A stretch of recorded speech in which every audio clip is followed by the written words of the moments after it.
Que a graça de Cristo seja conosco nesse Conectados com a Palavra, o seu devocional de hoje. Vivendo em santidade.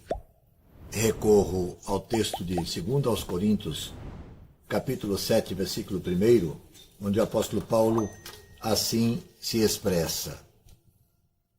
Amados, visto que temos essas promessas, purifiquemo-nos de tudo o que contamina o corpo e o espírito, aperfeiçoando a santidade no temor de Deus. De que promessas o apóstolo Paulo estaria falando aqui? Certamente da que diz respeito de que Deus habitará entre nós, nos receberá e será o nosso Pai. Paulo está dando sequência ao que ele dissera no capítulo anterior. Nosso corpo é o templo do Espírito Santo. Então, comprazer-se em práticas não condizentes com a santidade divina significa profanar o templo do Espírito do Senhor.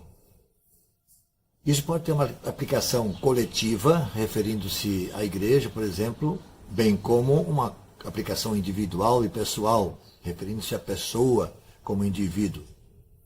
Tanto a igreja como o indivíduo são templo do Espírito Santo. Provavelmente Paulo tivesse em mente palavras escritas lá no Antigo Testamento pelo profeta Isaías, no capítulo 52 do seu livro, versículo 11, Isaías 52, 11, que diz assim: Afastem-se, saiam daqui, não toquem nas coisas impuras, saiam dela e sejam puros, vocês que transportam os utensílios do Senhor. E também o salmista no Salmo 7, versículo 11, Salmo 7, versículo 11, ele vai dizer assim: Deus é um juiz justo, um Deus que manifesta a cada dia o seu furor. Esses são textos, talvez Paulo tivesse em mente esses textos do Antigo Testamento quando ele fala o que está dizendo aí.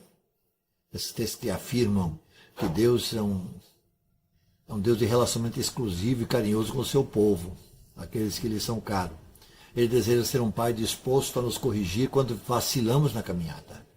E vale a pena ler esses dois textos, observar esses dois textos que nós acabamos de citar. E Paulo então fala tais promessas. A promessa de que Deus habitará entre nós, nos receberá e será nosso Pai. Isso nos deve motivar à santificação. O conhecimento de uma futura responsabilidade por nosso serviço é outra razão para procurar ser agradável a Ele, a Deus. E a Bíblia fala em temor do Senhor. Mas que temor é esse? Certamente o temor que inclui reverência apropriada ao respeito pelo nosso Criador e Juiz. E isso fortalece nossa decisão de agradar a Cristo e motiva nossas tentativas de persuadir outros também a confiar em Cristo.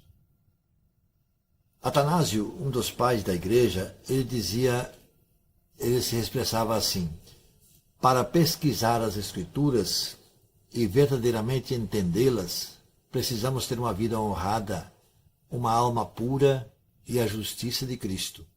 Então, nossa mente será capaz de entender a palavra de Deus, tanto quanto a natureza humana permite. E Atanásio continua ainda dizendo o seguinte: se queremos entender aqueles que escreveram acerca de Deus, precisamos começar lavando e limpando a nossa alma. Portanto, vida pura.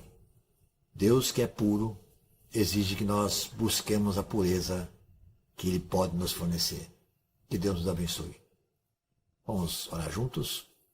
Senhor nosso Deus, muito obrigado porque a Tua palavra fala tão claramente ao nosso coração.